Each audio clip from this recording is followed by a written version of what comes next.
Minister, Budget Paper 3, page 337, outlines the minor public transport network improvements for trains. The V-line tracks between Craigieburn and Seymour are still being operated using a manual signalling system from the 1800s. This absolute double block system technology is not used anywhere else in Australia. Why should passengers travelling this stretch of line believe it is safe?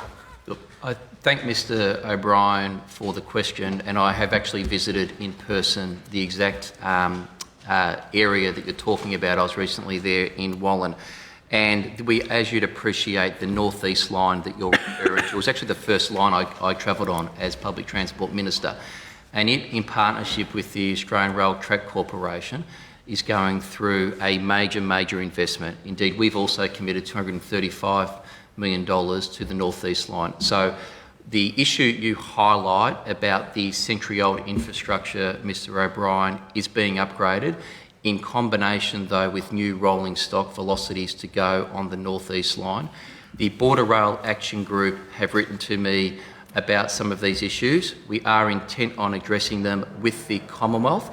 You would also appreciate just last week the ATSB did hand down a report in relation to the Wallan incident that we're working through.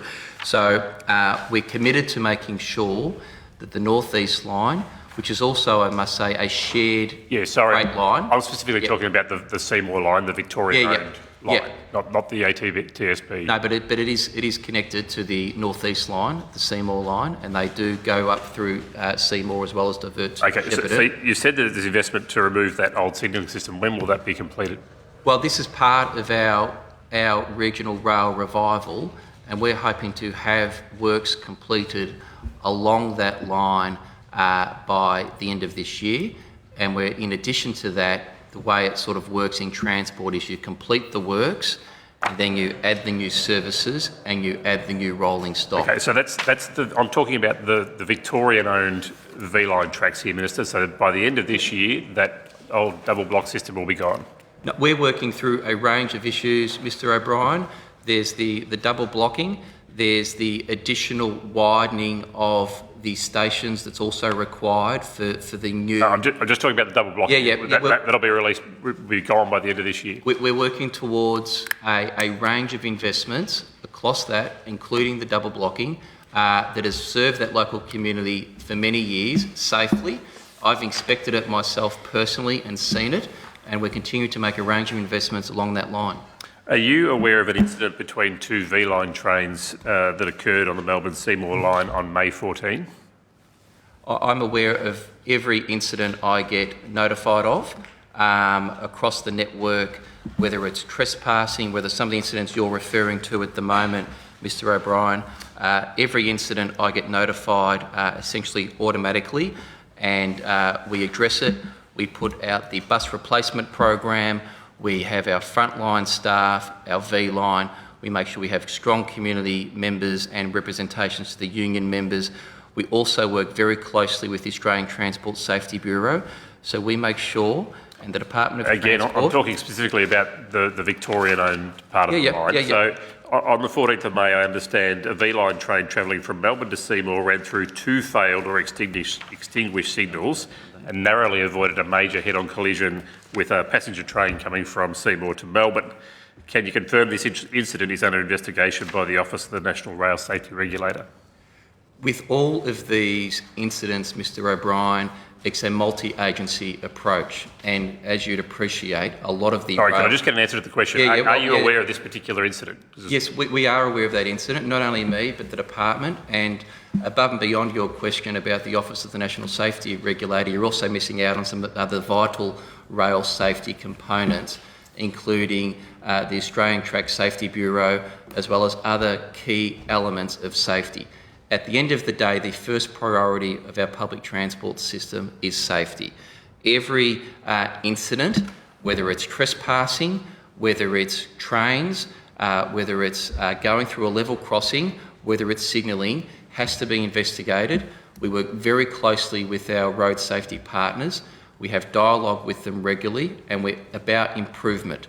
And So on the day of that particular event, passengers were simply told that there was unrelated and unforeseen signalling issues impacting the Shepparton and Seymour lines, which delayed the service. Why weren't passengers told the truth about a near miss?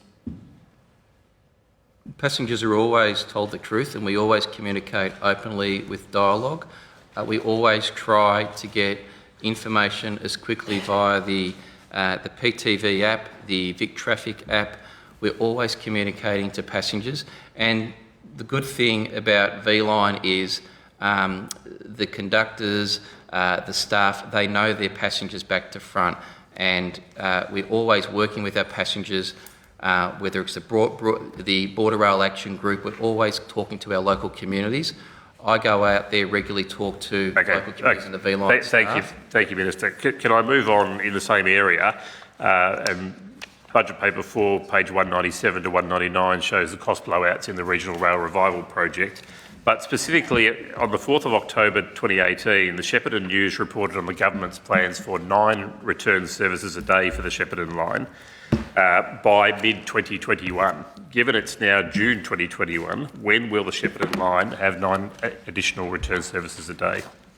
Thank you, Mr O'Brien, for the question, and I'll do my best to give you some sort of clarity and some context to the answer, but the Regional Rail Revival Program does come under Minister Allen as Transport Infrastructure Minister. I'm talking about specifically the additional services, which are your portfolio responsibility. Yeah, but you've put the cart before the horse. All right, well, when, just a simple question. I'm sure you talked to Minister Allen. She should be able to tell you when that project will be finished and when you'll be able to put extra services on the line. So could you just give me even a ballpark? It's more sophisticated than a ballpark answer. Well, it wasn't in 2018, just before an election, it wasn't sophisticated. It was, we're going to do 9 extra services. So where are they? So 9 extra services, and we will deliver our services. But what happens is you do the infrastructure upgrade, so the Regional Rail Revival. Probably the best example more recently is a $600 million upgrade of the Ballarat line. And then we work with our Metro trains as well as V-Line, and then the bus operators to work out the additional services to make sure you have all the connecting parts to the transport system. I asked Mr O'Brien, could you allow the Minister to answer? No, Chair, I'm asking a simple question, and I'm asking the Minister to come back to when the additional services on the Shepparton line. I'm going to run out of time, so I'll throw in when the additional services on the Echuca line, the Warrnambool line and the Gippsland line will be delivered as promised by this government. So with all of those transport infrastructure upgrades, Mr O'Brien, I have visited and seen the action on the ground and the first-rate construction of building a modern, sophisticated public transport network that will service communities such as your own. So when those upgrades are completed, we will then work and put the services in a timely manner and work with the community. Thank you, Mr O'Brien. As well.